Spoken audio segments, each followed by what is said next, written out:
했는데 많은 분들은 안 보이시지만 저희가 특별한 시간으로 오늘 이렇게 이곳에 왔습니다. 그리고 오늘 첫 번째로 저희가 피어스 카운티에서 커뮤니티 에듀케이션을 위해서 많이 협조를 해주고 계십니다. 그런데 그 일환으로 첫 번째로 여기 3.1교회에서 오늘 하게 되었습니다. 그래서 참으로 많이 기쁘고 감사하게 생각합니다. 그리고 오늘 우리가 한 분이 아직 교통 트래픽 때문에 참석하지 못했지만 일단은 시작을 하겠습니다. 저희 잠깐 우리 ACTS의 연역을 좀 소개해 드리려고 합니다. 저희가 2003년도에 비영리 단체로 발족을 했고요. 이 필드의 일을 시작한 거는 1996년부터 저희 ACTS가 관여를 했고요. 2003년도에 비영리 단체로 발족이 되었습니다. 그리고 2005년도에 리누드의 브랜치 오피스가 지금 있고요. 그리고 2009년도에 타코마 피어스 카운티에 지금 메인 오피스가 되었습니다. 그리고 이제 저희 프로그램을 잠시 소개를 할게요. 저희는 4가지 프로그램을 가지고 있습니다. 지금 현재 약물 중독 프로그램이 있고요. 정신건강 프로그램이 있습니다. 우울증이나 불안증 그런 것들을 치료하는 정신건강 프로그램이 있고요. 세 번째는 이제 갬블링 프로그램이 있습니다. 갬블링으로 힘드신 분들이 오시면 언제든지 서비스를 받을 수 있도록 하는 프로그램이 있고요. 네 번째 프로그램으로는 도메스틱 바이런스 퍼페츄레이터 프로그램이 있습니다. 이제 가정폭력, 이제 분노 조절이 안 돼서 문제가 발생했을 경우 이제 받는 프로그램입니다. 오늘 저희가 이렇게 이제는 세 분이 오늘 말씀을 해주실 것입니다. 이제 중독 분야, 그리고 멘탈 헬스 분야, 그리고 부모 가정 교육 세미나로 이렇게 세 분이 이제 많은 얘기를 해주실 건데 오늘 잘 들으시고 오늘 첫 번째로 우리 김 선생님께서 해주실 건데 그러면 잠깐 우리 강사분들을 잠깐 소개해 드리겠습니다. 먼저 우리 한국인들의 행복을 늘 생각하고 고민하시는 그래서 어깨에 항상 대한민국 지도가 걸려있는 우리 ACTS의 파운더이자 디렉터인 이태선 소장님이십니다. 예. 그리고 오랫동안 목회를 하시고 지금은 이제 멘탈 헬스 카운셀러로서 많은 이들의 우울증과 불안증 등을 돕고 계시는 우리 김한수 선생님이십니다. 이제 한 분은 아직 못 오셨는데 저희 액트에서 부모와 가정 상담을 맡고 계시는 우리 이혜영 선생님인데 지금은 시애틀 형제교회에서 중보기도 사역자로도 활동하고 계십니다. 그러면 우리 지금 이제 3년째 계속되는 코로나로 인해서 생활 환경이 많이 바뀌었습니다. 그리고 그럼으로 인해서 많은 분들이 우울증이나 불안증으로 인해서 많이 힘들다고 하십니다. 그래서 오늘 첫 번째로는 우리 정신은 건강한지 또 우리 김한수 선생님을 통해서 우리가 한번 이렇게 생각하는 시간을 갖기 원합니다. 네, 안녕하십니까. 만나서 반갑습니다. 짧은 시간을 통해서 우울증이나 불안증이나 그런 어떤 공황장애, 우리 정신 건강에 대해서 포괄적으로 말씀드리기도 쉽지 않지만은 가장 기초적이고 우리가 알아야 될 문제들에 대해서 조금 다루고 또 다른 분들도 이제 중독이나 마약, 지금 우리 한국 가정에 많이 침투하고 있는 그런 문제들에 대해서도 아마 말씀해 주시라고 생각을 합니다. 지금 이제 여러분들이 보시면 사진을 보실 수 있는데요. 여러분들이 저 사람들이 누군지 아시나요? 다 아마 TV를 보시면은 다 아시리라고 생각합니다. 이병현 탤런트가 있고 또 장나라 탤런트가 보이고 또 그다음 또 사진 보여주십시오. 차태현 씨가 보이고 그다음에 또 탤런트 김하늘 그다음에 또 보여주세요. 여러분들이 너무 좋아하시는 개그맨 이경규 씨 그다음에 김구라 이 다 한국의 유명한 성공한 연예인들이죠. 근데 이 지금 6분의 사진을 제가 뽑아서 보여드렸는데 이분들의 그 공통점이 뭔지 아세요? 예, 우리 저기서 말씀을 하셨습니다. 연예인이라는 공통점도 있고 인기 있는 연예인이라는 공통점도 있지만 이분들이 공통점으로 가지고 있는 공통점은 뭐냐면 공황장애를 앓았거나 지금 앓고 있는 사람들이라는 거예요. 그래서 여러분들이 생각할 때 야, 돈도 많이 벌고 인기도 있고 저렇게 성공한 연예인인데 무슨 불안하고 뭐가 우울하고 왜 공황장애에 걸릴까 하는 그런 아마 의아한 마음이 드시리라고 생각을 하는데 사실은 이런 사람들이 공황장애에 잘 걸려요. 제가 처음에 미국 와서 90년도 중반에 미국 와서 처음 이제 공부를 하면서 그 타임지를 봤을 때 거기 무슨 내용이 나왔냐면 마이클 잭슨에 대한 그 기사가 잠깐 떴던 게 지금도 기억하는데 마이클 잭슨 아버지를 그 기자가 인터뷰한 내용이에요. 근데 그 마이클 잭슨 아버지가 기자한테 뭐라고 얘기했냐면 자기는 자기 아들이 그 많은 대중들 앞에서 정말 신나게 정말 열정적으로 콘서트를 한 다음에 다 끝나고 저 무대 뒤에 돌아가서 그 아들이 혼자서 울고 있는 모습을 참 많이 봤다는 그런 기사를 제가 봤어요. 그래서 이렇게 인기 있고 성공한 사람들에게 있는 그런 공허함이 참 많구나 하는 것들을 그때부터 이제 관심을 가지게 됐는데 사실은 저런 연예인들은 우리 같이 평범한 사람보다는 훨씬 더 대중의 이 평판에 민감하죠. 그래서 인기를 먹고 사는 사람 직업이다 보니까 스트레스가 많아요. 불안감도 많죠. 한번 어떤 드라마나 어떤 곡을 터뜨렸으면 이 사람들은 그 다음에 또 얼마나 더 많은 임팩을 줄 수 있을까에 대해서 신경을 쓰고 고민을 합니다. 그러다 보니까 늘 스트레스와 이 불안감에 쌓이게 되죠. 그래서 이 사람들이 보통은 어떻게 하는가 하면 그런 것들을 해소하기 위해서 많은 연예인들이 우리 신문이나 뉴스에서 보잖아요. 마약이나 그런 도박 이런 데 빠지는 연예인들이 참 많이 있죠. 그래서 그들의 그 허전함과 빈 공간, 불안함을 채우기 위해서 그렇게 찾죠. 근데 이런 그 연예인들뿐만 아니라 우리 같이 현대인들에게도 많은 걱정과 염려나 불안함은 우리에게 늘상 찾아오는 문제라는 것입니다. 그래서 통계에 의하면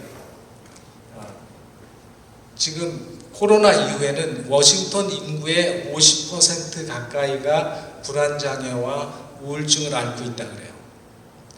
그리고 이런 통계들은 남자보다는 여자들이 조금 더 많고 또 어른보다는 아이들이 더 많고 그래서 이런 것들을 여러분들이 좀 아시면서 내 자녀들 또 내 가족들이 지금 마음 상태가 어떤지를 살피는 것은 굉장히 중요합니다. 그래서 여러분들이 그 건강한가? 여러분들은 건강에 대해서 어떻게 생각을 하시나요? 건강이라 그러면 어떤 사람을 건강한 사람이라고 얘기할까요? 병이 없으면 건강한 사람인가요? 세계보건기구에서 건강에 대해서 정의를 내린 게 있어요. WHO에서는 건강에 대해서 어떻게 정의를 내렸냐면 신체적으로, 그 다음에 정신적으로, 그리고 사회적으로 아무런 문제가 없이 온전한 상태에 있는 사람을 건강한 사람이라고 그랬어요. 적어도 세 영역이죠. 우리 몸뿐만 아니라 우리의 정신 그리고 사회적으로. 여러분은 건강하신가요? 적어도 교회 다니시고 신앙을 하시니까 아마 이 교회 밖에 있는 사람들보다는 좀 더 낫겠죠. 근데 성경에 보면 분명히 그런 말씀이 있죠. 기록된 바 의인은 없나니 하나도 없다. 우리가 신앙하시는 분들, 신앙적인 관점에서 보시는 분들은 우리가 참 약한 사람이라는 것을 아마 인식하고 계시리라고 생각합니다. 그래서 우리가 이 정신 문제, 내 가정 문제, 내 문제에 접근하기 전에 우리가 그 문제를 먼저 인식해야 될 필요가 있어요. 우리 모두는 다 취약한 점을 가지고 있다는 거죠. 사람마다 다 다르지만 뭔가 우리는 연약한 점이 있다는 거죠. 그래서 목사님도 장로님도 권사님도 정신과 의사도 자기를 잘 돌보지 못하면 무너질 수 있는 겁니다. 그래서 우리는 우리 자신을 잘 알아야 됩니다. 그래서 제일 중요한 게 알아야 되는데 내 문제가 뭔지를 알아야 되죠. 그리고 그걸 알아야 뭔가 고칠 희망이 보입니다. 병도 그렇잖아요. 내가 어디가 아픈지를 알아야 의사를 찾아가고 어디가 아픈지를 알아야 약을 사서 먹죠. 그래서 내 문제, 내가 지금 어떤 상태에 있는지를 아는 것이 굉장히 중요합니다.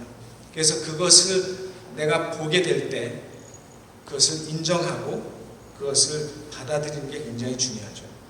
내 한계를 인식하고 그것을 아는 것이 저는 겸손한 마음이라고 생각합니다. 그래서 내가 무슨 문제가 있는지를 알아야 뭐가 일어나도 일어나는 것입니다. 내가 어디가 아픈지를 알아야 전문가를 찾아가든지 해결하려는 마음도 생기지 않겠습니까? 그렇죠? 그래서 우리가 우리 자신의 마음을 알고 문제를 아는 것이 회복과 변화, 해결의 첫 걸음이라는 사실. 그래서 알면 희망이 보입니다. 알면 희망이 생기고 알면 길이 열립니다. 그래서 오늘 이 저녁에 여러분들에게 제가 도전을 좀 드리겠습니다. 여기 계신 여러분들에게 도전을 드리는데 오늘 여기 계신 말씀하시는 패널들의 말씀을 들으면서 정말 나는 건강한가? 우리의 가정은 건강한가? 내 자녀들은 건강한가? 세상 많은 사람들이 얘기하는 도박, 중독 문제가 우리에게 얼마만큼 가까이 와 있는가? 더 나아가서 우리 부부의 관계는, 내 자녀들과의 관계는, 소통은 잘하고 있는지 이런 것들에 대해서 한번 깊이 생각해 보시게 되기를 바라면서 제가 첫 번째 오프닝을 이렇게 시작하겠습니다. 네, 감사합니다. 요즘에 정말로 많은 이들이 술이나 어떤 마약 그리고 컴퓨터 게임 여러 가지 중독에 노출된 사회에서 우리가 살고 있는데 과연 중독의 정의를 어떻게 보면 될지 우리 이태선 소장님께서 알려주셨으면 좋겠습니다. 예, 반갑습니다.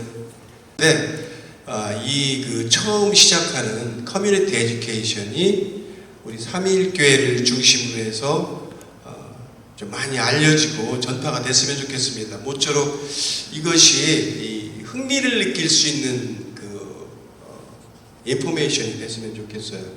저는 이제 중독 사역을 96년부터 이제 쭉 해왔는데 중독 이렇게 하면 뉘앙스가 별로 안 좋습니다. 중독자 이렇게 하면 이건 뭐 중국의 한자를 우리가 얘기를 빌어서 해주는 거고 영어로는 에딕션. 근데 또 에딕션도 요즘에는 쓰지 않습니다. 치료 부분에서는 에딕션을 쓰지 않고 이제 술이나 마약을 사용하는 데 있어서 장애 요인이 있다라고 해서 알코올 사용장애 또 약물 사용장애 뭐 이렇게 이해하시면 됩니다. 그래서 이 중독은 무엇인가에 대해서 제가 좀 간단히 말씀을 드리고 그래서 좀 기본 지식을 좀 가지셨으면 하는 그런 바람입니다. 이제 흔히 이거는 뭐 잠깐 잠시 보여드리는 건데 클럽 드럭이라고 해서 우리 자녀들 키우시는 분들이 이제 많은 걱정도 있고 요즘 그렇습니다. 그래서 젊은이들이 지금 요즘 대표적으로 사용하는 술과 약물들의 종류들입니다. 이거는 뭐 알 필요는 없지만 이런 것들이 있다라고 아시면 좋겠습니다. 알코올은 대표적인 거고요. 미국이 아무리 마약이 난무한 그런 사회이지만은 역시 알코올이 가장 흔하게 많이 마시는 약물의 대표적이다라고 볼 수 있겠고, 이제 클럽에서 이제 젊은이들의 엑스터시라고 해서 이제 뭐 한국에서는 도리도리다 해가지고 밤새 광란의 춤을 추는데 그렇게 환각과 에너지를 이렇게 용수순치게 만드는 그런 약들이 있고요. 그 메스암피라민이라는 것이 있고, 메스 많이 들어보셨죠? 이 워싱턴주의 대표적인 그 화학 약물입니다. 그래서 코케인과 같은 성분의 그런 약효를 주는 값싸고 중독성 강한 그런 약물인데, 한국에서는 이거 히로뽕이라고 얘기를 합니다. 히로뽕. 이제 이런 게 있고, 또 이제 그 젊은 어린 청소년들 사이에는 인헬런트 해가지고 흡입제 같은 이런 것들이 있고, LSD 환각제, GHB라고 하는 어떤 그런 데이트 강간을 할 때 그 범죄로 사용하는 그런 무색무취의 약물이 있고, 그리고 로힘날, 수면제 같은 거, 케타민, 어떤 마취제, 뭐 각종 이런 것들을 요즘 젊은 층에서 이렇게 범람해서 사용하고 있습니다. 그래 이제 그 그림에 이제 이렇게 나타나는 메스라고 이렇게 보이는데, 굉장히 투명한 그런 결정체의 그런 마약이죠. 그래서 크리스탈이라고 얘기도 하고, 이게 복용하면 금방 어떤 그 각성제의 역할을 하기 때문에 스피드라고 얘기를 하기도 하고요. 그리고 또 이쁜 이름으로 티나라고 부르기도 하고, 그런 마약류입니다. 그래서 이제 그 메스는 주로 이제 그 디프레션이 있는 젊은이들, 그 디프레션이 있어서 우울하거나 그런 그 고립되고, 요즘 이제 그 코로나 바이러스로 인해서 지난 2년 동안 이 메스에 에딕트된 사람들이 기하급수적으로 증가하고 있다. 그래서 굉장히 그 포만감을 주고요. 그리고 에너지를 증폭시켜주고, 이런 효과가 있지만은 그래도 그 중독성이 굉장히 강합니다. 그래서 순식간에 빠른 시일 내에 우리 대뇌가 파괴되는 그런 끔찍한 그런 작용을 하는 그런 중독성 마약이다. 엑스터시 아까 제가 말씀드렸죠. 넘어가시고, LSD 환각제입니다. 환각제, 머시룸에서 멕시코산의 머시룸 등에서 추출되는 어떤 성분이 인간의 환각작용을 일으키는데, 이런 이쁜 포장지로 이렇게 포장이 돼가지고 사탕처럼 이렇게 공급되는, 그래서 인터넷상이나 이런 수출이 돼서 젊은이들이 손쉽게 구입할 수 있는 그런 환각제죠. LSD. 그리고 흡입제, 솔벤트라든가 휘발성 화학제품이라든가 벤조올이라든가 이런 것들을 그런 막무가내로 봉지에 넣고서 그 우리 어린 학생들이 많이 사용해서 생명의 위험까지 가져올 수 있는 그런 치명적인 약물이다. 조금 전에 말했던 데이트 강간, 마약류, 무색무취. 그래서 젊은이들 사이에서 클럽에서 여학생들이 순식간에 희생될 수가 있다. 강간 사용으로 이렇게 술에다가 약간만 넣었다면 이제 의식불명이 되는 거죠. 예. 펜타닐은 지금 이제 그 미국에서 펜타닐과의 전쟁이 시작됐습니다. 그래서 그 아편류의 진통제, 오피오이드 이런 것들이 이제 수술하고 나면 이제 사용하거든요. 그런데 이제 그런 것들은 비싸고 이제 구하기가 쉽지가 않고 의사의 처방이 있어야 되고 그러니까 이제 그런 걸 맛보고 헤로인 이제 그런 걸 하다 보니까 이제 점점 내성이 증가가 되고 더 강력한 것들을 추구하다 보니까 헤로인의 그 어떤 중독성보다도 효과보다도 약 30, 40배 높은 이런 펜타닐이라고 하는 이 알약이 있습니다. 이것이 중남미에서 밀수로 수출이 무작위로 지금 되면서 전 미국을 강타하고 있다. 그래서 우리 이 젊은이들 자녀들에게 안전지대가 없을 정도다. 이 미국 사회가요. 지금 그런 추세입니다. 다. 우리가 술버릇 하지 않습니까? 술버릇. 버릇이다. 이렇게 얘기를 하는데, 그러다 보니까 이제 술 마시는 사람도 수치스럽고, 그리고 가족들 역시도 지겹고, 이게 이 버릇을 어떻게 고치는가. 이제 이래서 이 술버릇은 진짜 관 속에 들어갈 때까지 고쳐지지 않는다. 도박과 함께 가장 끊기 힘든 것이 술버릇인데, 그러나 우리 이제 치료의 개념에서 봤을 때 이것은 버릇이 아니다. 개인의 의지로 인해서 이게 고쳐지고 중단되는 것이 아니다. 그래서 이 약물과 술에 의존성을 갖기 시작하면 질병이다. 이렇게 얘기를 합니다. 질병. 치료가 필요하다. 반드시. 그래서 상담 치료와 약물 치료가 병행될 수 있는 그런 전문성이 필요합니다. 정말 그래서 술로부터 평생 곤혹을 겪게 되고 가족들이 초토화되는 그런 집안에서는 절대 가족들이 고칠 수 없는 그런 개념이다. 그래서 이게 질병의 개념이죠. 질병은 치료하지 않을 때 점점 악화되고 그것이 만성화돼서 이거를 치료하기 힘든 박테리아를 죽일 수 있는 그런 항생제를 발견하기가 쉽지가 않죠. 그래서 이 중독도 오랫동안 만성화가 되면은 치료가 거의 힘들다. 만성화가 되면요. 재발 가능성이 있다. 이것은 완치되는 것이 아니라 한번 중독 성향을 갖게 되는 사람은 일생을 통해서 어떤 그거를 술을 마시지 않도록 매니지먼트 해줄 수 있는 전문 상담 치료가 굉장히 중요하다. 이런 말씀을 드립니다. 그렇다면은 중독으로 빠져드는 요인들은 어떤 것들이냐? 중독으로 빠져드는 요인은 유전적 성향을 굉장히 대표적으로 듭니다. 그러니까 10명을 모아놓고 술꾼 10명을 모아놓고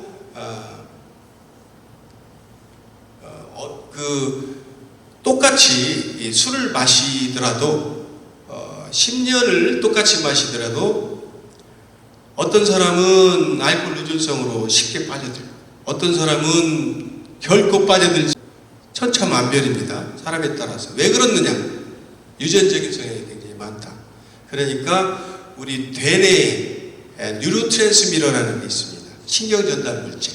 그래서 사람의 감정을 컨트롤하는 그런 물질. 저 밑에 있죠. 엔돌핀하고 도파민. 이상구 박사가 옛날에 엔돌핀 박사를. 그래서 인간의 스트레스 대처 능력, 인내심, 평정심을 이렇게 유지해주는 엔돌핀이라는 게 있고, 그리고 도파민, 인간의 어떤 쾌락, 이런 것들을 관장해주는 신경 전달 물질이 있는데, 타고난 것이 이런 것들이 제대로 활성화되지 않는 브레인으로 타고납니다. 사람에 따라서. 그래서 이제 점점 어쩌다가 이제 술에 접하게 되고 어쩌다가 마약을 접하게 되면 이것들이 활성화되지 않은 브레인은 그냥 첫사랑에 금방 빠지는 거죠. 이해가 가시죠? 그런 사람들은 평상시 스트레스 레벨이 다른 사람들보다 좀 심각한데, 그리고 또 이제 정서적으로 네거티브하고, 그런데 약이나 술을 친구 따라 강남 간다고 어쩌다가 딱 경험하게 되면 딱 그냥 중독 성향으로 빠지는, 유전적 성향이 굉장히 강하다. 그래서 결국은 이거를 질병 차원에서 이걸 분석해서 우리가 치료를 하게 됩니다. THIQ라고 하는 것이 한번 일단 어떤 약물이 뉴로트랜스미터에 합성이 돼서 THIQ라고 하는 화학적인 물질이 뇌내에 자리 잡게 되면 이것이 중독성 물질로 이제 자리 잡게 됩니다. 그래서 개인이 술이나 마약을 컨트롤할 수 없다라는 겁니다. 그러니까 술을 마시는 사람이 비난의 첫째 희생자가 됩니다. 자기도 모르게 계속 평생 가족들에게 비난당하면서 희생당하면서 온갖 합리화를 하면서 숨어서 술을 마실 수밖에 없다. 그리고 가족들은 가족들대로 피폐되고요. 그래서 우리는 행복하기 위해서는 뭐 이런 것들이 필요하지 않습니까? 정서적 안정, 건강한 정신, 건강한 육체, 대인관계, 액티브한 사회적 활동, 그리고 영적인 삶. 그런데 이런 그 술과 마약에 탐닉이 돼서 의존 심리를 빠지게 되면 결국은 이 5가지의 삶의 중요한 영역이 역기능적인 치명적인 영향을 끼치게 된다는 거죠. 그 누구도 슈퍼맨이 될 수 없다라는 거죠. 약물남용과 가족의 심리. 결국은 그 약물 의존성이나 알코올 의존성은 가족의 질병이다. 왜냐하면 3대에 걸쳐서 진행되는 질환이라는 얘기죠. 이어진다는 얘기죠. 할아버지, 아버지, 손자로 러닝 비헤이비어가 되고 또 유전성이 돼서 자연스럽게 전개가 되는 게 바로 이 중독 현상이다. 그래서 가족 체계의 역기능을 초래한다라는 겁니다. 그래서 가족들은 그 생존하기 위한 심리 속에서 하루하루를 살게 된다. 그 지겨운 지옥이죠. 때문에 너무나 잃어버린 아이들이 많이 있잖아요. 관심받지 못한 아이들, 이런 잃어버린 아이들.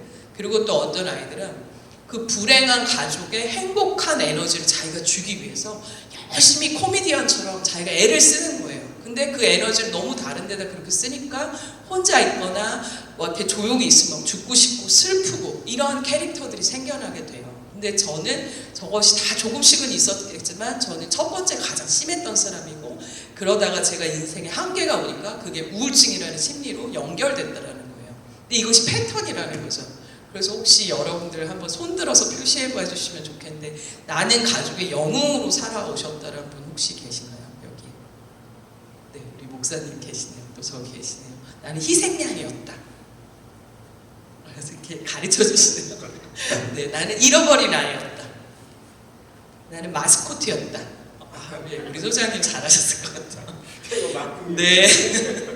그런데 여러분의 자녀들도 저런 모습으로 살아가고 있다는 걸 좀 기억하시면서요, 저희가 엮이는 가정의 특징에 대해서 살펴보았습니다. 그러면 옛날에 우리가 시골에서 보통 보면은 어른 같은 아이들이 있잖아요. 굉장히 뭐도 잘하고 말도 잘 듣고 아주 어린데 어른스러운 아이들. 이런 아이들 가만히 보면 이게 엮이는 가족에서 이렇게 그 기능 속에 있는 아이들이에요. 양쪽 부모가 부모의 역할이 안 돼서 그 아이가 그걸 바치고 있는 거예요. 그래서 그 아이의 입장에서는 굉장히 슬픈 일이죠. 그런데 우리는 어른들이 봤을 때 참 어른스럽다, 참 잘 큰다, 칭찬해줬는데 이거를 보고 나서는 그렇지 않다라는 거를 우리가 알아야 돼요. 예. 우리 김원순 선생님이 또 우리 마음이 이게 어떤 게 정상인지 어떤 게 비정상인지에 관해서 또 한 말씀 해주시겠습니다.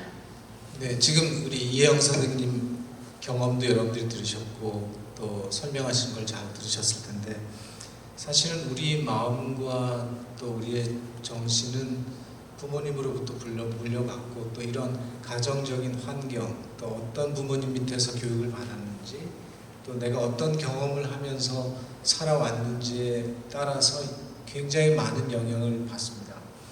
그래서 어떤 사람의 마음은 더 건강하고 또 어떤 사람의 마음은 그렇지 못한 경우가 많죠. 또 어떤 사람은 같은 비슷한 어려움을 만났을 때 잘 극복하고 이겨나가는데 어떤 사람은 거기에서 완전히 무너지는 사람들이 있잖아요.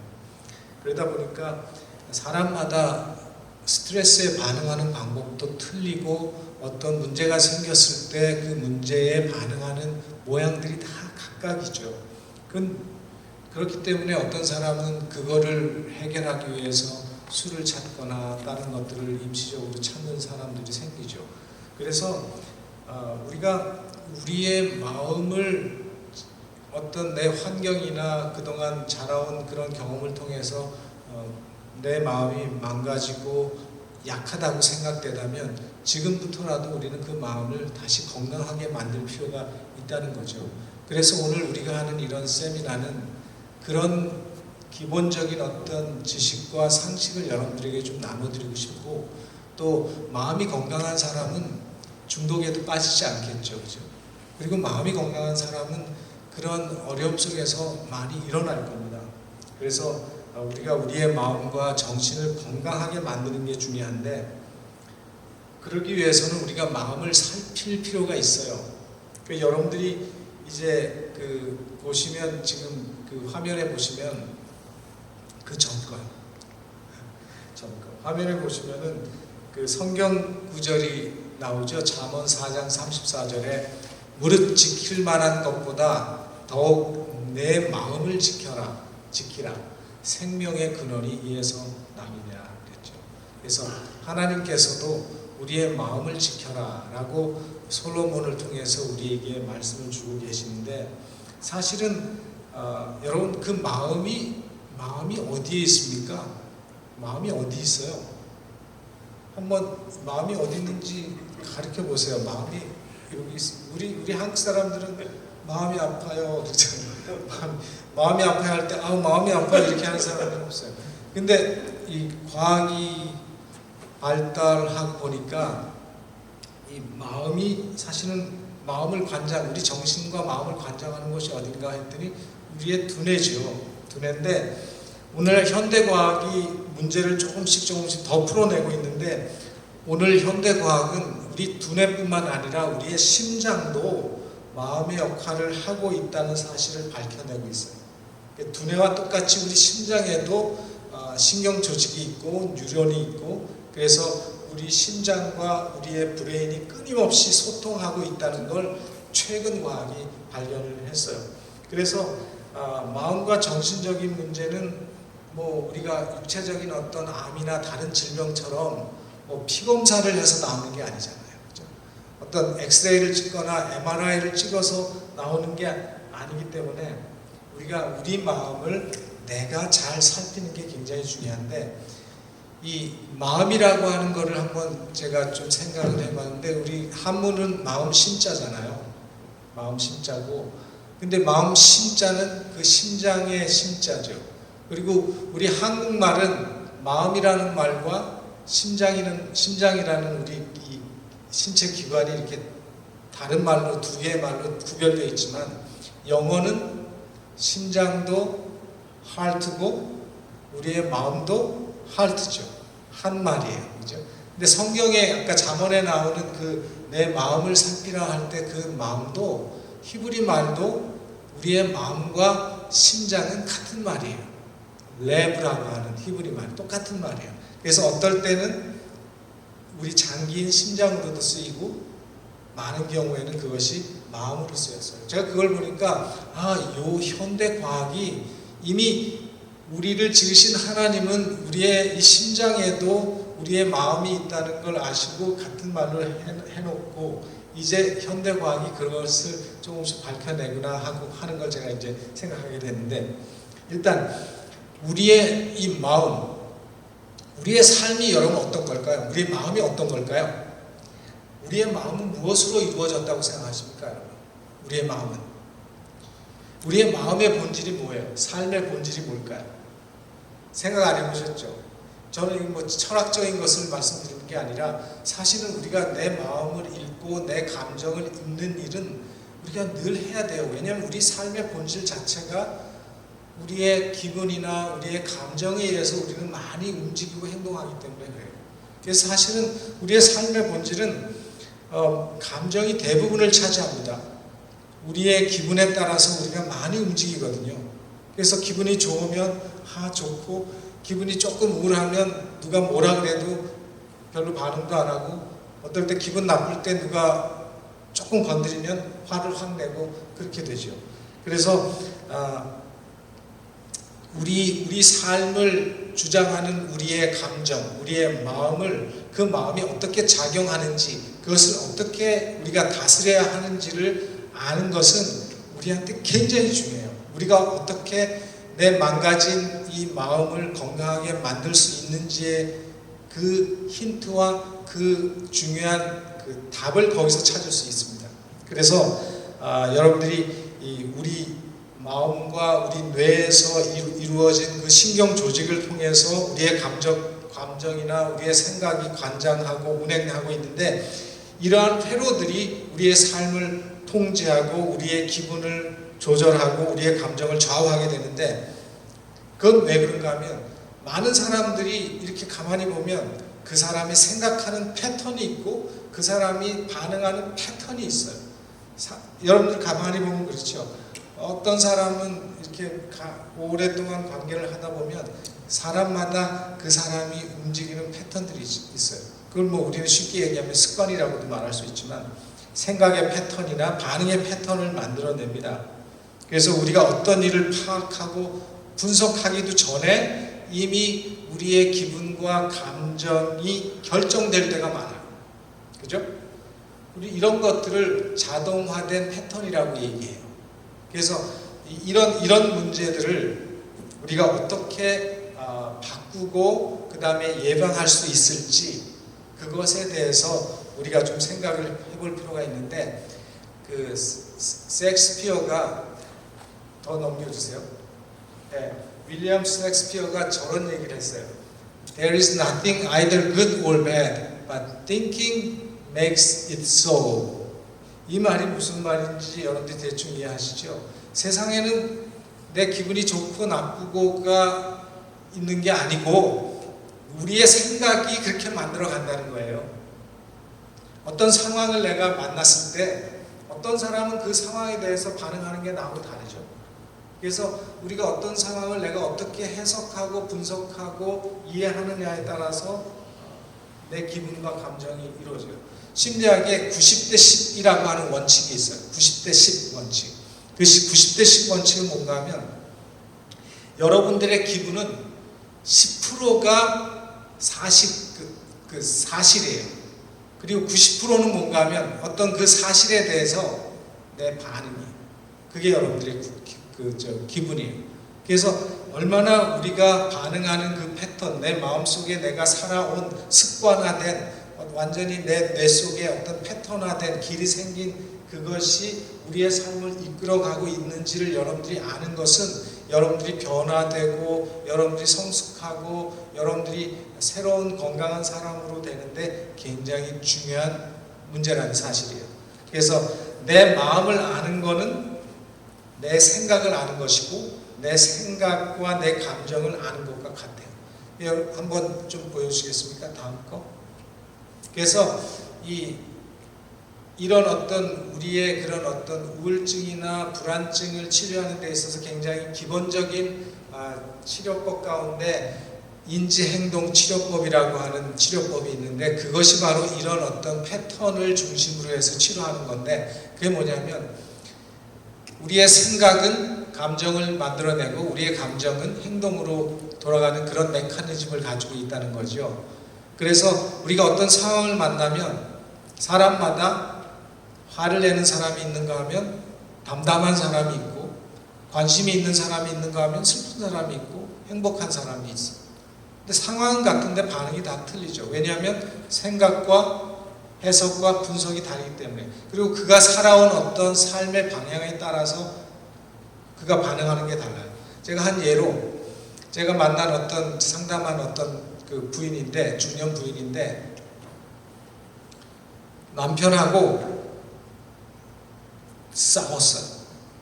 굉장히 싸워서 사느냐 마느냐 그러고 이제 왔는데, 왜 이렇게 싸웠냐 그랬더니 부인이, 남편이 나한테 운동하라 그래서 싸우라 그랬대. 아니 그 좋은 거 아닙니까? 중년이면 운동을 하라 남편이 위에서 운동을 하라고 하는 건데 왜 운동하라는 것 때문에 싸웠습니까? 했더니 젊어서 결혼할 때 이 부인은 약간 통통했던 것 같아요.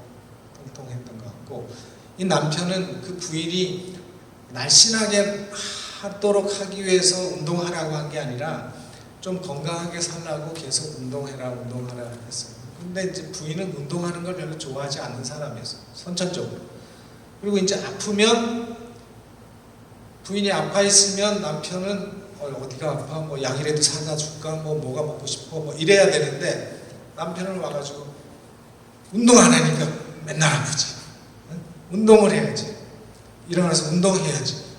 그렇게 계속 살면서 계속 그렇게 하다 보니까 이 부인한테는 운동 소리만 들으면 화가 확 치밀어 오르는 거죠.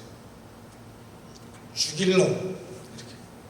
그래서 그게 이제 이 사람한테는 자동화된 패턴이 머릿속에 담긴 거죠. 어떤 이 트라우마가 생긴 거예요. 운동이라는 말에 대한 트라우마가 생긴 거예요. 그래서 그런 것처럼 그렇지만 그것을 우리가 다시 생각하고 가만히 다시 생각하면 결국은 내 남편이 나를 위해서 운동하라고 한 거지. 사실 운동하면 나한테 좋은 거지 남편한테 좋은 게 뭐가 있어. 그래서 내가 운동해야지. 그렇게 생각하면 화도 안 나게 되겠죠. 그래서 우리의 생각을 우리가 바꾸면 우리의 감정을 조절할 수 있는 힘이 생긴다는 거예요. 그래서 여러분 이제 보시면 사람마다 다음 거 보여주시고요. 네. 그래서 사람마다 저런 자동적인 생각이 있어요. 패턴이 있어요. 다 사람마다. 그리고 사람마다 자기 나름대로의 선이 있어요. 그죠? 선이 있다는 말은 뭔가 하면 자기 나름대로의 기준들이 있어요. 그래서 내 기준에 안 맞으면 내가 기분이 나쁘든지 받는 거예요. 그래서 어떤 사람은 화장실에 휴지 꽂는 것 가지고 부부싸움을 하는 사람을 봤어요. 똑바로 안 걸었다고. 화장실에 휴지를 어떻게 걸면 똑바로 거는 겁니까? 이렇게 하는 거예요? 이렇게 하는 거예요. 그거 가지고 싸우는 사람이 있어요. 그러니까 자기 나름대로의 선이 있는 거예요. 그런 사소한 것까지. 그래서 그런 문제들을 우리가 알게 될 때 우리는 내 자신을 컨트롤하고 내 기분을 네, 감사합니다. 우리 이혜영 씨 아까는 엮이는 가족에 관해서 말씀을 하셨는데 우리 좀 전에 김 선생님께서 트라우마로 인해서 우리 부부지간의 갈등들 아주 사소한 거지만 그런 문제들이 생기고 있는 거를 저희들이 발견을 하는데요. 우리 오늘 이혜영 선생님이 어린 시절의 트라우마가 초래하는 부부 갈등의 문제들과 그걸로 인해서 어떤 자녀 양육에 대한 어떤 이론과 접근에 관해서 좀 말씀해 주실 겁니다. 네, 저희가 트라우마라는 말 요즘에 많이들 쓰시잖아요. 근데 우리 김한 선생님 말씀하신 것처럼 이제 생각의 패턴. 저는 제가 치유사역자인데 치유사역을 하면서 귀신 역사다, 악한 영이다, 막 저희가 많은 기도 사역을 하잖아요. 그런데도 이 상처가 치유가 되지 않으면 다시 그 사람이 더 악하게 되고 더 안 좋아지는 경우들을 많이 보면서 이 상처가 쓴 뿌리가 제거되지 않으면 완전한 축사가 일어나지 않는다는 걸 너무 많이 경험하고 있어요. 그러면서 이 트라우마에 대해서 연구를 하지 않을 수가 없는데 이 감정과 생각, 그러니까 이 무의식의 감정이 생각의 패턴 그리고 사고방식을 만들어내고 그것이 결국에 견고한 진의 역할을 해버리게 된다는 거죠. 그래서 저희가 신앙생활을 하면서도 이 쓴뿌리가 처리되지 않으면 트라우마가 처리되지 않으면 계속해서 저희는 불행을 반복하는 그런 삶을 살게 되는 것 같아요. 근데 이제 소장님도 20년 넘게 중독사역을 중독 치료를 하시면서 지금 정부 차원에서 이 트라우마 치료를 병행을 하라는 어떤 지침이 내려왔어요. 왜냐하면 아무리 알코올 중독, 마약 중독 치료를 법적인 것 때문에 하게 돼요. 보통은 DUI나 불법 마약을 소지했기 때문에 어쩔 수 없이 오직 발런티어로 오는 중독자들은 거의 없어요. 그런데 이 사람들을 아무리 치료하고 해도 또 재발되고 또 재발되는 이유가 무엇이냐? 연구에 본 결과 이 트라우마가 치료되지 않는 이상은 중독은 계속 재발된다는 것을 이제 정부가 연구하게 됐고 알아내게 되면서 저희 같은 멘탈 헬스 카운셀러가 같이 병행하도록 지침이 내려왔어요. 그러면 여러분들도 이 트라우마라는 거에 대해서 조금 더 깊이 알아보셔야 되는데요. 안 브래드쇼라는 심리학자는 마약 중독자였어요. 근데 이 사람이 치유를 받고 나서 했던 말 중에 하나가 뭐냐면 과거에 어린 시절에 상처받은 어린아이가 바로 사람들이 겪는 모든 불행의 가장 큰 원인이다라고 이야기해요. 왜냐면 학대받은 가정에서 자랐고 그 결핍된 애정을 채우지 못한 그 마음을 마약으로 풀었던 거예요.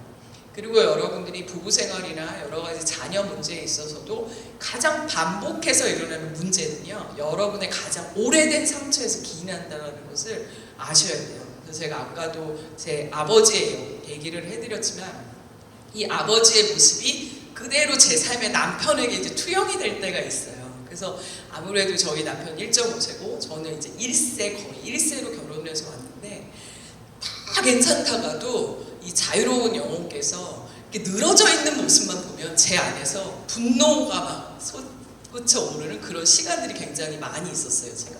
근데 도대체 내가 왜 이럴까를 못 찾았었어요. 근데 그것이 뭐냐면, 무능력한 아버지의 모습이 남편에게 조금이라도 비치면 제가 그 숨겨왔던 분노가 아버지에게 무서워서 표현을 못했었는데, 이제 만만한 남편한테는 표현되는 그런 패턴으로 제가 계속 결혼 생활을 하고 있었던 거를 발견하게 되고요. 또 저는 열심히 살았잖아요. 그러니까 책임감 있게 살았는데, 또 2세 아이들을 볼 때는 뭐 열심히 하진 않잖아요. 그러니까 나는 저 때 부모가 나를 저렇게 서포트 해줬으면 더 잘할 수 있었는데 하는 이 심리가, 그 눈으로 아이를 바라보니까 한심하기 짝이 없고 화가 나는 거죠. 왜냐면 제 마음속에 있는 15살짜리 제가, 내가 15살 때 저렇게 못했는데 쟤는 저렇게 호강하면서 왜 저거밖에 못해?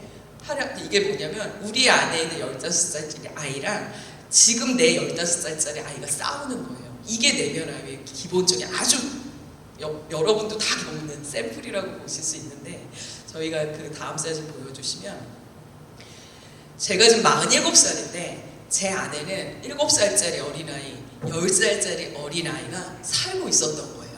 그러니까 남편 보면 화가 나고 아이 보면 화가 나고, 그리고 또 넘겨주시면, 이렇게 그 내면에 숨어있는 이 억압된 감정이 저렇게 감옥에 있는 것처럼 오랫동안 무의식에 갇혀 있었던 거예요. 그리고 내가 왜 화가 나는지, 왜 슬픈지도 모르고 살아가고 있었던 거예요, 저 역시. 그래서 우리가 이 속사람이 날마다 강건해져야 되잖아요. 하나님을 믿는 여러분들이 겉사람은 날로 후패해지나 속사람은 강건해져야 되는데, 이 강건해지기 위한 속사람의 정의는 마태복음 18장 3절에 천국에 들어갈 수 있는 어린아이, 그래서 순전하고 건강한 어린아이, 파이디온이라는 단어거든요. 근데 그 두 번째 다음 걸 넘겨주시면, 고린도전서 13장에 어린아이를 버려라 할 때 어린아이가 있어요.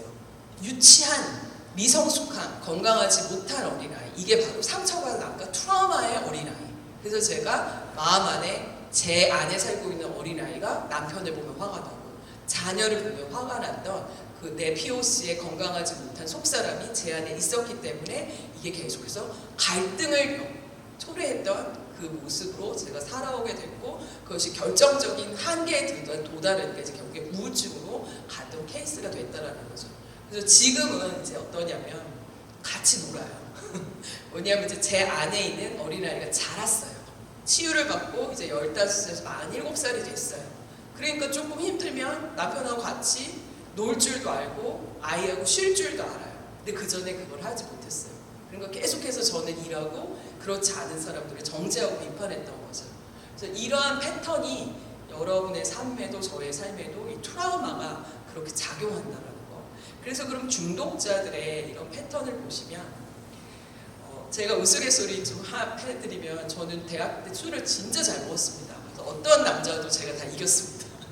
그런데 제가 요즘에 아까 말씀하신 대로 술이 유전이라고 그랬잖아요. 근데 이게 유전인 거예요, 실제로. 근데 제가 목사잖아요. 술을 먹으면 안 되잖아요. 몇십 년 동안 안 먹었어요. 근데 이번에 한국에 가서 이렇게 동생 집에 냉장고에 이제 술이 있는데 그걸 버려야 되는데 너무 아까운 거예요. 이게 제가 너무 이상했어요. 왜 이게 아깝지? 내가 아직 이게 안 끊어졌구나. 뭐 저만 그렇지 않을 거라고 저는 생각하는데, 제가 솔직하게 말씀드려요. 이 중독의 성향이 뿌리 깊이 있다는 걸 제가 이번에 발견을 했어요.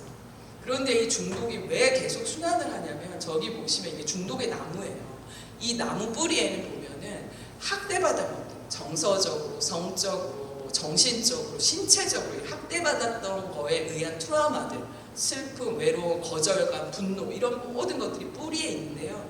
이 뿌리가 나타나는 모양이 다 다른 것뿐이에요. 어떤 사람은 알코올로, 어떤 사람은 마약으로, 어떤 사람은 우울증으로, 어떤 사람은 폭력으로.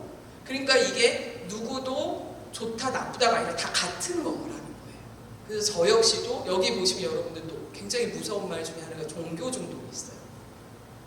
그러니까 신앙생활을 우리가 열심히 하는 이유도 사실은 그 슬픔에서 벗어나려고 하는 어떤 그냥 하나님을 정말 사랑하는 것보다는 도피하기 위한 방법으로 사용하는 신앙도 저도 그런 모습이었었어요.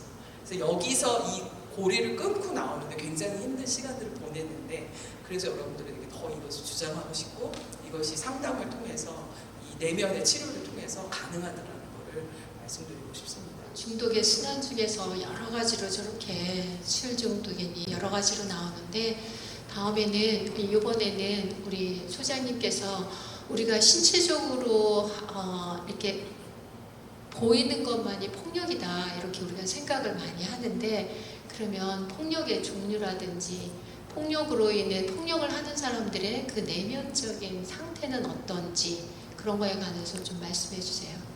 좀 계속 들을 수 있는 인내심이 있으시죠? 금방 끝내겠습니다.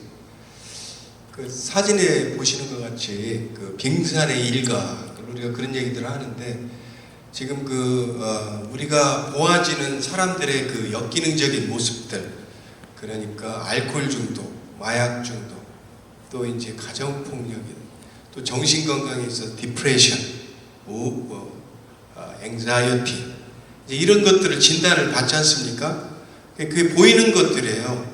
보이는 것들인데 그 보이는 것은 빙산의 일각일 뿐이다. 그거에 대한 원인들은 지금 그 이혜영 선생도 이렇게 쭉 여러분들한테 보여줬듯이 여러 가지 어린 시절들의 그 쓴뿌리들, 그 트라우마. 그래서 그 정신건강 분야에서 가장 심각한 트라우마는 릴레이셔널 트라우마다. 그러니까 어떤 에피소드를 겪은 트라우마가 아니라 역기능적인 가정에서 어찌할 수 없는 상황에서 오랫동안 성장하면서 겪는 트라우마야말로 참 치유가 너무 그 힘든 심각한 거다 이렇게 얘기를 합니다. 그래서 그것이 이제 그 성품으로 나타나고 성격으로 나타나고 이것이 죽을 때까지 갖고 갈 수밖에 없는 이유들이 바로 이 트라우마, relational violation, 그러니까 관계 속에서 어떤 무시를 당했거나 또는 피해를 당했던 그런 어린 시절의 상처, 이것들인데 그것들을 발견하고 분석하고 또 치료하는 데 있어서는 많은 방대한 자료의 그런 그 평가와 진단 그리고 자료들이 필요하다고 봅니다. 그리고 오랜 시간의 그 내담자 자신의 노력도 굉장히 중요하다, 이런 말씀입니다. 저는 오랫동안 그 가정폭력 프로그램을 또 진행해 오면서 폭력을 일삼고 있는 그 많은 남성들의 심리, 그 내면에 감추어진 그런 모순들, 그리고 폭력의 종류에 대해서 정말 신물나게 바라다보고 사는 사람 중에 한 사람입니다. 그래서 폭력은 우리가 신체적인 학대뿐만이 아니라 정신적인 학대, 성적인 학대, 경제적 학대, 그리고 또 사회적으로 고립시키는 학대에도 이것도 큰 충격이죠.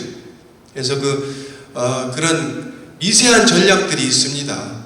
이 폭력이라고 하는 것에서 가장 고통스러운 것은 한 사람이 한 사람을 파워 컨트롤할 때입니다. 자기 마음대로 그 사람의 모든 것들, 일거수일투족을 컨트롤하고자 하는 그런 강박관념, 집착, 이러한 배우자가 있을 때 그 다른 배우자는 지옥 속에서 살 수밖에 없습니다. 그러나 이것이 이렇다하게 나타나는 폭력들이 아닐 때 그 누구에게도 말할 수 없는 고통이죠. 그러면서 평생 이제 신음 속에서 살게 되고, 또 그러한 부모 밑에서 사는 아이들은 고스란히 그런 정서적인 그런 모습들 속에서 살게 됩니다. 이제 가정폭력을 하는 사람들이 우리가 흔히 봤을 때 그들의 이미지는 굉장히 폭력적이고 독하고 강하고 올인정하고 파렴치하고 내열인이고, 그 사이코패스들 있지 않습니까? 사이코패스가 가장 대표적인 증상은 사람들과의 교감을 형성하지 못한다는 겁니다. 어떤 잔인한 것들을 행동을 하더라도 그것들에 대한 죄책감이 없고, 그리고 같은 아픔을 느끼지 못한다는 거죠.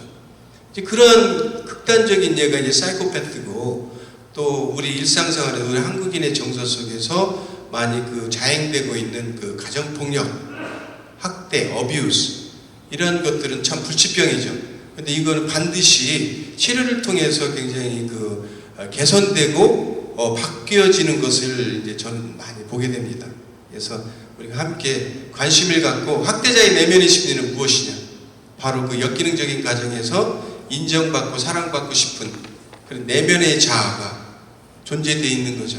그래서 자신은 사랑받지 못하는 존재라고 하는 무의식의 그 믿음이 있습니다. 안 그렇습니까? 가정에서 사랑을 받지 못하고 자랐는데 누구한테 사랑을 받을 수 있다고 생각할 수 있겠습니까? 하물며 타인의 영감생신이죠. 그래서 타인에 대한 엄청난 내면의 불신감을 갖고 끝없이 그 사랑과 인정을 받고자 하는 자기 노력이 시작됩니다. 그것이 바로 컨트롤이죠. 컨트롤, 파워 컨트롤. 또 그리고 자신의 노력을 통해서 자신은 사랑을 쟁취할 수밖에 없다라고 하는 그 아픈 가슴이 있는 게 바로 폭력자입니다. 그래서 내면은 매우 상처받고 정말 허약하고 취약한 그런 사람들이 바로 폭력범으로 입건되는 사람들이라는 거죠. 대화를 즐기듯이 마리화나도 합법적으로 필수가 있다라고 하는 이 지금 엄청난 현실 앞에서 놓여 있습니다. 거기에 우리 그 자녀들은 그 무방비 상태로 있죠. 그래서 지금 담배보다도 더 쉽게 마리화나를 구해서 피하려면 그렇게 피려면 그렇게 필 수 있다는 거죠. 그래서 지금 우리 상담의 과정에서 많은 수의 그 한인 가정에서 정말로 애지중지 키웠던 우리 자녀가 고등학교에 진학하고 친구들하고 어울리면서 한순간에 수업을 할 수 없는 그런 정신 상태에 빠지게 되는 마리화나 그 남용의 패턴을 갖게 됩니다. 마리화나 무엇인가? 마리화나 통계적으로 지금 현재 고등학교 12학년 중에서 미국의 12학년의 25% 정도가 마리화나를 경험하고 있다라고 합니다. 성인은 한 20%, 미국의 성인의 20%가 일생 동안에 마리화나를 핀 적이 있었다라고 이제 답변을 하고 있는데, 그거보다도 훨씬 높은 수치 25% 정도가 청소년 사이에서 마리화나 경험을 하고 있다. 마리화나는 무엇인가? 게이트 드럭이라고 얘기를 합니다. 마리화나를 하게 되면 이제는 그 어떤 그 향정신성 약물입니다. 마리화나는요, 분명히 연방법에서는 아직도 역시 불법 마약입니다. 그러나 이제 소수의 몇 개 주에서 입법화하고 이것이 이제 로비스트들에 의해서 입법화되는 거죠. 결국은 세금을 걷어들이기 위한 그런 정책이고, 그런데 결국은 정신건강에 있어서 엄청난 불협화음을 낳고 있습니다. 그래서 마리화나는 그 마리화나 그 배마초의 꽃, 또 그리고 줄기, 그리고 ipsa기에서 함유되고 있는 THC라고 하는 그 환각 물질이 있습니다. 그 환각 물질이 대마초의 그 주요 성분인데, 그것이 말려가지고 이제 담배로 만들어서 피는 경우가 있고요. 그걸 조인트라고 하죠. 조인트. 그리고 이제 블런트라고 해서 담배 잎사귀에 마리화나를 말려가지고 다시 말아 피는, 시가 형태로 말아 피는 이제 그런 것이 있는데, 그거는 굉장히 그 THC의 그 농도가 높아서 굉장히 그 환각 작용을 강하게 합니다. 그리고 또 이제 또 아이들 사이에서 이제 이쁜 도자기 형태의 그 유리관이 있습니다. 그 와로 봉인데 그걸로 이제 그 증류수를 만들어 가지고 이제 그 불순물을 제거하고 그 순수한 THC만 이렇게 피게 되는데 엄청난 그 중독 성향을 갖게 되고 급작스럽게 그 되뇌가 파괴되는, 그래서 기억력에 감퇴를 가져오는, 그리고 그 학습 능력을 저하시키게 되고요. 그래서 마리화나는 이제 아이들 사이에서 이렇게 다양한 이름으로 부릅니다. 그래서 간자, weed, grass, pot, Mary Jane, bud, and herb 이런 식으로 부르게 되는데요. 마리화나 효과는 왜 아이들이 피는가? 행복하죠. 그리고 우울감, 그 집안의 갈등, 이런 지옥에서 한 대 빨게 되면은 이제 기분 전환을 순식간에 하게 되죠. 30분에서 1시간 이내에 마리화나 효과가 찾아오게 된다는 거죠. 그러나 이제 시간에 대한 왜곡, 또 감각, 지각 능력 이런 것들이 굉장히 왜곡이 되면서 위험한 행동들을 하게 되고 생명의 위협을 가져올 수도 있습니다. 그리고 이제 식욕이 증가돼서 엄청나게 먹어대는 그런 부작용을 낳게 되고요. 그리고 자신은 비록 그 감각과 지각이 굉장히 슈퍼맨의 느낌을 받지만은 그러나 이제 보통 사람들이 봤을 때는 굉장히 이상한 행동들을 하게 되는 그런 모순에 빠지게 됩니다. 그리고 뇌에 미치는 영향은 굉장히 심각하죠. 그래서 단기적으로는 아까 말씀드린 대로 기억력의 감퇴, 그리고 지각 능력의 왜곡, 그리고 혈압과 맥박이 급속도로 상승을 하면서 생명의 위협을 느낄 수 있습니다. 그리고 장기적으로는 공포심이 찾아오기도 하고요. 정신분열증도 일으키기도 합니다. 너무 어린 나이에 이제 마리화나가 중독이 되면 스키조프레니아, 지금 한국에서는 조현병이라고 얘기를 하죠. 정신분열증을 유발하기도 하는 게 마리화나다. 그래서 어렸을 때 대뇌의 그 취약성이 너무 강하기 때문에 너무 어린 나이에 피게 되면은 돌이킬 수 없는 그 어떤 그 뇌 기능의 상실을 가져오게 된다라고 볼 수 있습니다. 예, 이게 마리화나고요. 그래서 마리화나에 대해서 하여튼 아이가 잘 나가던 아이가 학습 효과가 저조하거나 부모님들과의 대화를 거부하거나 그리고 또 행동에 이상현상을 느끼게 되고 어떤 행동의 균형 감각이 흐려지고 말이 어눌해지고 눈이 충혈되고 이런 현상들이 일어나게 되면 ACTS로 즉 연락 주시고 그리고 아이들을 그 수렁에서 건져내야 될 때입니다. 주변의 사람들에게도 많이 홍보 바랍니다. 우리가 사람마다 가지고 있는 문제들이 다 틀리잖아요. 그죠? 가정마다 틀리고 내가 가진 상황이 틀리기 때문에 여러 복잡한 문제를 가지고 사는 사람들인데 과연 내가 그 문제를 어떻게 해결할 수 있을까? 그래도 여러분들은 너무나 럭키한 게 신앙이 있고 하나님께 기도할 수 있는 하늘의 문이 열려 있기 때문에 여러분들이 참 감사하고 아마 여러분들이 전문가의 도움을 구하면 훨씬 더 빨리 진행이 될 거라고 생각하는데 이 요한복음 성경 5장에 보면 그 예수님께서 그 중풍병자 38년 된 중풍병자에게 그런 말씀을 하셨잖아요. 네가 낫고자 하느냐? 근데 38년 동안 저 못에서 저 연못이 동하기를 기다렸던 그 환자는 38년 동안 낫고 싶은 마음이 있었어요. 근데 그건 당연한 거 아니에요, 그죠? 병자들 낫고 싶은 거. 근데 왜 예수님께서 그 병자에게 낫고자 하느냐라는 말을 물었을까? 당연한 물음인데 그 당연한 질문에는 이유가 있다고 저는 생각해요. 그 이유가 뭔가 하면 우리는 문제는 알고 있어도 너무 오랫동안 그렇게 그 문제를 안고 살다 보면은 희망의 불이 완전히 꺼져 버릴 수가 있어요. 그래서 예수님께서 그 병자에게 내가 낫고자 하느냐라고 물어보았을 때는 그 병자에게 아직도 너한테는 낫고 싶은 의지가 조금이라도 남아있느냐 하는 걸 물으신 거라고 저는 생각해요. 그래서 예수님은 그 질문을 통해서 그 병자한테 희망의 불을 밝히신 거예요.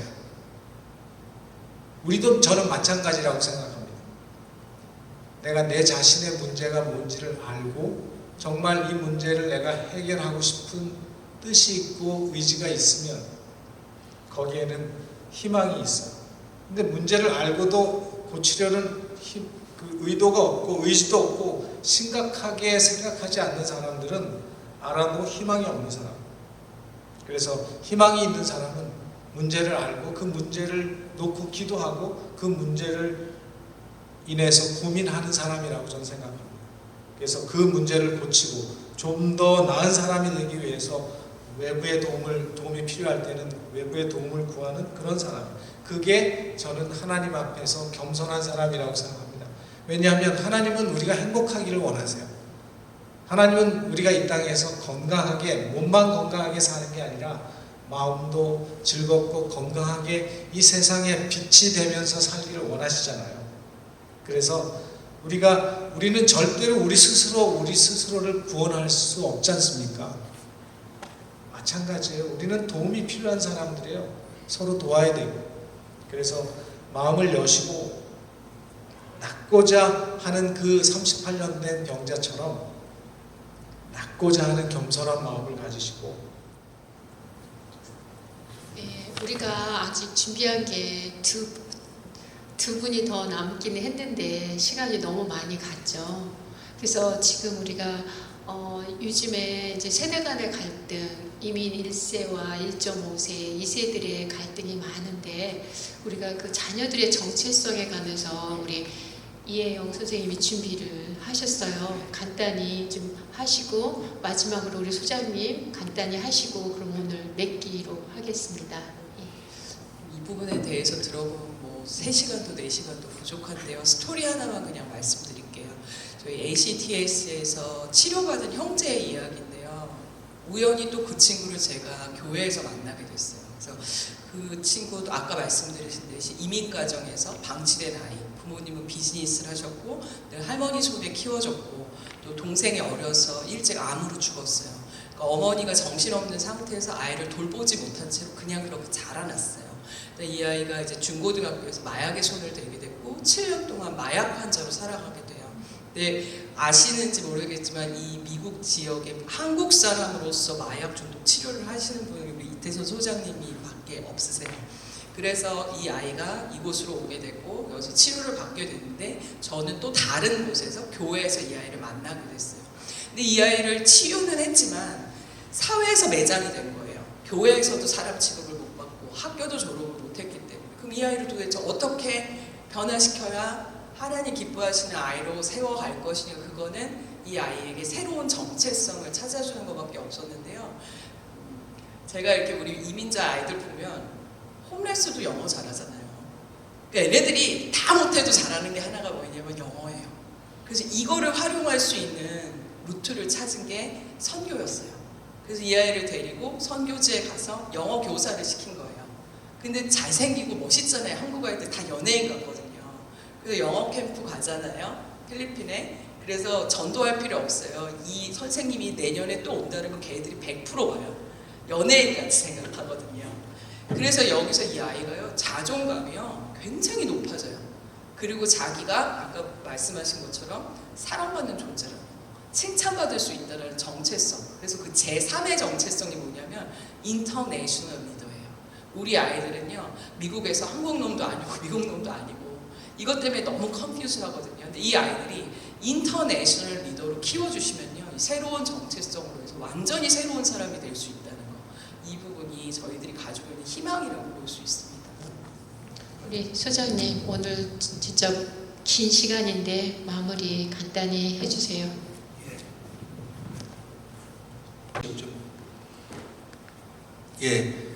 저희 ACTS가 1996년부터 이제 그 워싱턴 주에서 중독 치료와 또 여타 그 다른 정신건강 치료는 이제 좀 후에 시작이 됐는데, 그 워싱턴 주정부에서 저희들한테 굉장히 관심을 갖는 부분은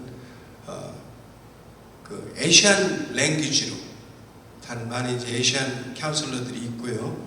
에이시안 랭귀지로 그 문화로 상담을 해야 된다. 문화적 상담, 또 그 언어 중심의 상담 중요하다. 그래서 저희들한테 이제 거는 기대가 크고요. 그러나 그 기대하는 만큼 저희들이 아직 그 한인 사회를 비롯해서 아시안 커뮤니티에 잘 많은 클라이언트를 돕지를 못하고 있는 것이 현실입니다. 왜냐하면 상담에 대한 그 어떤 아시안 컬처가 굉장히 쉽지가 않죠. 상담이라고 하는 것은 참 어떻게 그 인생의 밑바닥에서 마지막 희망을 잡는 것이 상담이다라고 할 정도로 아시안 문화에서는 내가 한다, I can do it, 내 문제는 내가 알아서 한다라고 하는 투철한 사명의식이 있습니다. 그러나 그것이 지금 오늘 저희들이 얘기한 것 같이 그렇게 쉽게 개인이나 가정이 이게 회복이 거의 불가능할 정도의 그런 문제들이다. 결국은 저희가 사명감을 가지고 저희 한인사회에서도 이민을 저희들이 왔지 않습니까? 식물로 치면은 식물의 뿌리는 그 자기에 맞는 토양이 있는데 문화라고 하는 것은 바로 그런 식물로 치면은 토양이다. 그러나 그 토양을 저희들이 빠져나와서 이식해서 서양 문화 속에서 이제 지금 살고 있으면서 갖게 되는 애환과 그 갈등과 어려움, 욕구불만 이런 것들이 상당하다라는 것을 저희들은 공감하고 있습니다. 그래서 정말 어디 갈 데 없는 언어 장벽으로 인해서 정말 도움의 손길을 요청하기가 쉽지가 않습니다. 그래서 저희 ACTS가 사명감을 가지고 정말 문화중심적으로 우리의 갈등은 어디에 있는가, 자녀들과의 갈등의 뿌리는 왜 생겨나는가 잘 알지 않습니까? 저희들이 정말 같이 함께 아파하고 또 그것을 심리적으로 전문적으로 어프로치해서 진단하고 그래서 가족에 힘을 주는 그런 프로그램으로 열심히 일을 하고 있습니다. 사명이라고 볼 수 있습니다.